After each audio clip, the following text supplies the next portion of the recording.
彼はリミッターが外れていた。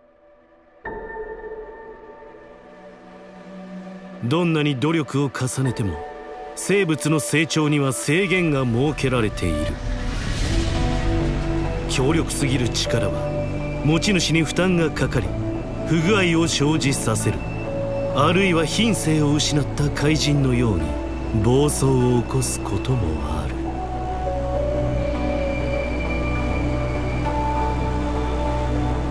だから個々の生物は生存目的や理性を失わない範囲内でしか成長できないように神に設計されている。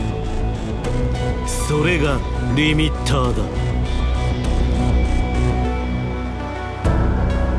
だが彼は違った。平凡な出生、平凡な生活、何の素質も持たないただの一般人。それが努力のみで限界の扉をこじ開けリミッターを破壊した。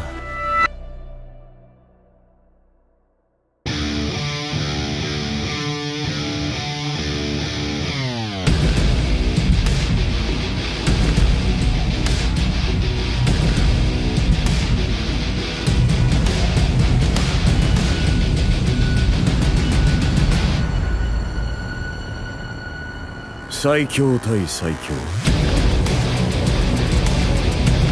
アニメ「ワンパンマン」第3期制作進行中。